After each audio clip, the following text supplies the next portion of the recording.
Hey everyone, welcome back. Hope you're having a fantastic day so far. So in today's video, we have a new big update on the bill, which just passed in the House of Representatives. Now it just has to pass in the Senate before Joe Biden signs it into law. And if he does so, this bill would increase benefits for millions of Social Security beneficiaries by hundreds of dollars every single month.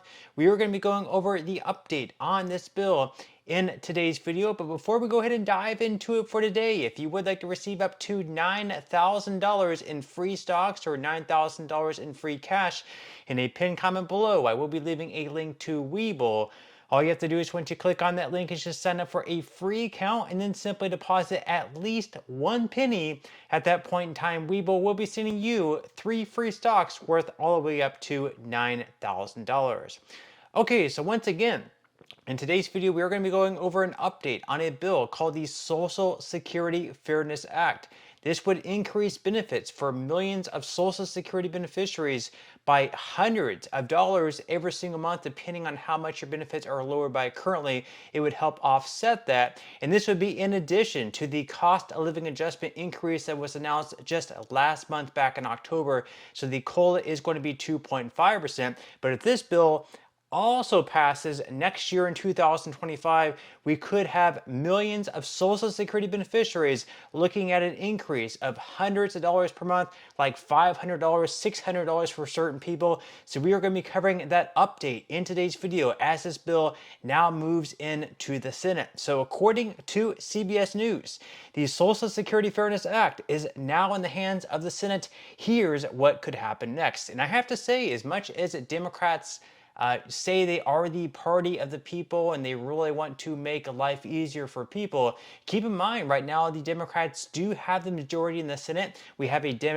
Democrat in Chuck Schumer who is the majority leader. So if they really want to stand up for the people here and really want to help these beneficiaries of Social Security out, the best thing they could really do right now is pass this bill. This way they could really make a statement, and that might help them in the 2026 election. Of course, there is a downside if they do pass this bill that could actually backfire and hurt certain beneficiaries of Social Security by doing so, which we'll cover later on in today's video. So the article starts out by saying that efforts to get the Senate to vote on a bill to expand Social Security benefits are intensifying. As the House passed Social Security Fairness Act enjoys rare bipartisan support, but it has only a short window of time, 6 weeks, to be passed.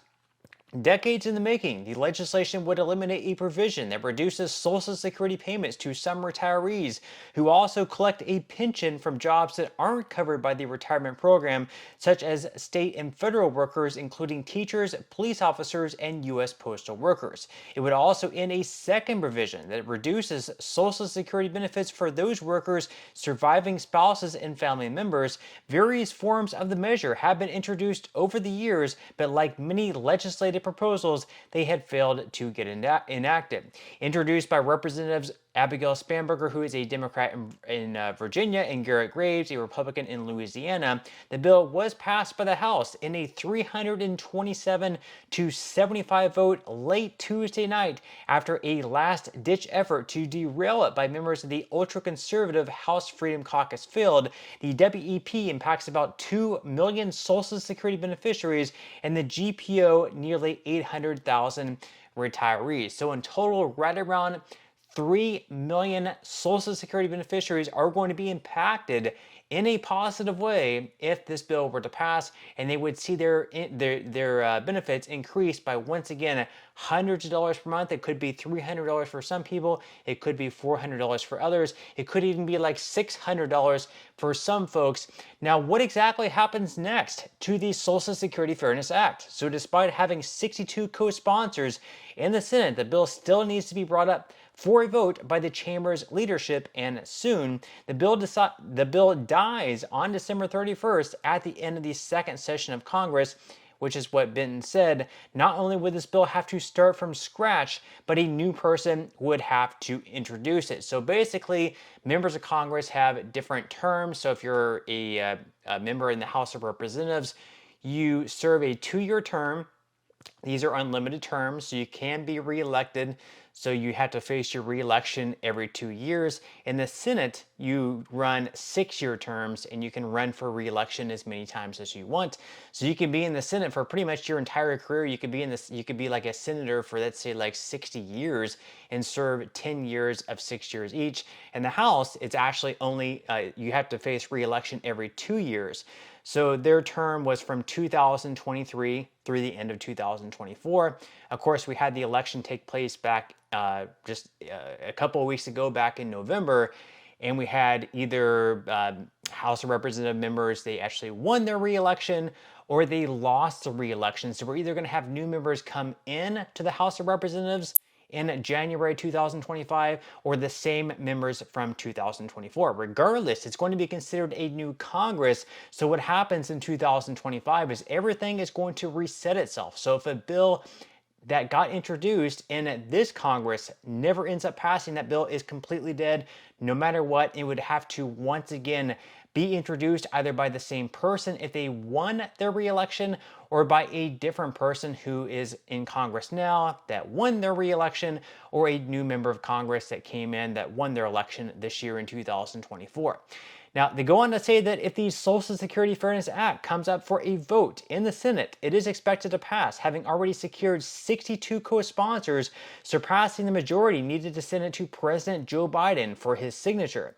If signed into law, the changes would be effective for benefits payable after December 2023. So this would obviously be a huge deal if it were to pass. And once again, it does have 62 co-sponsors, which basically means that we have 62 senators out of 100 senators signing onto this bill saying that they fully support it. And if it were to be on the floor for a vote, they would for sure vote for it. Now, they do need at least 60 votes in the Senate. Out of 100, 60% of senators have to approve of this bill. But once again, 62 are throwing their full support behind the bill. So it all comes down to whether or not Senate Majority Leader, who once again is a Democrat, and Chuck Schumer, decides to put this bill on the floor for a vote, or if he decides just to hold on to it, let 2024 pass by, the bill dies, and then they have to reintroduce the bill once again, has to pass through the House once again, and then has to go to the Senate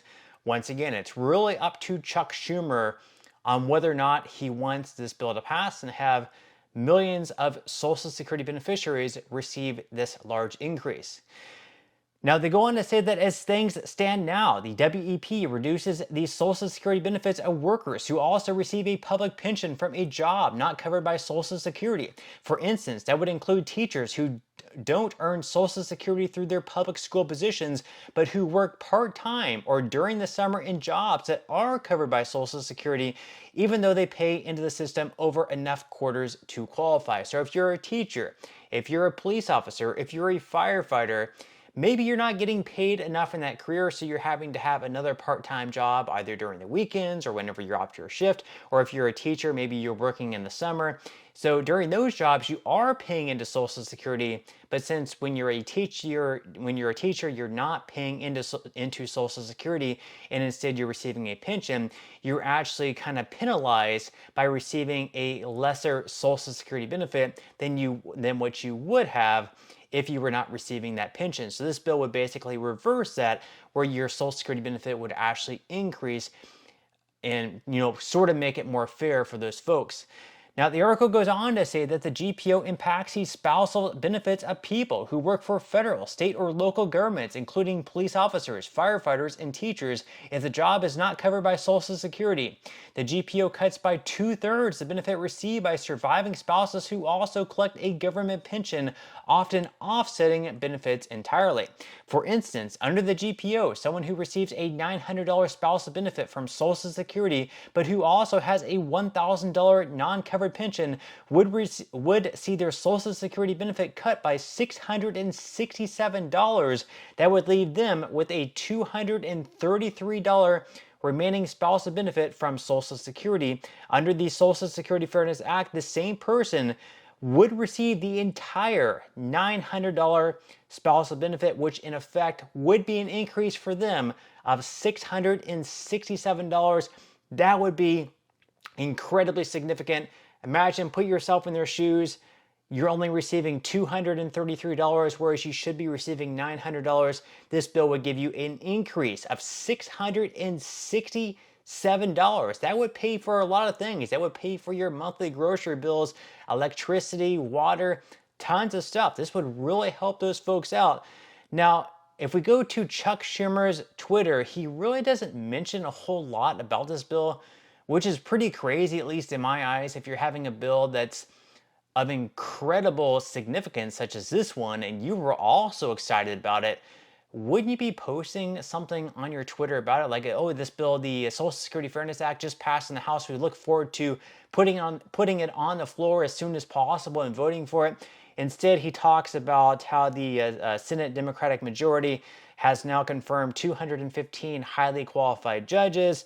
They talk about confirming Kathy Fung as the judge of the U.S. Tax Court and all these other things that most Americans probably don't really care all that much about.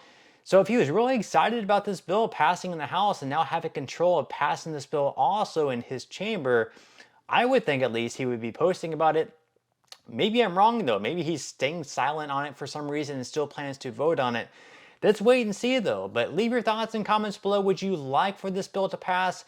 Are you for it? Are you against it? Leave your thoughts and comments below. But that's all we have for today's video, and I will see you in the next one.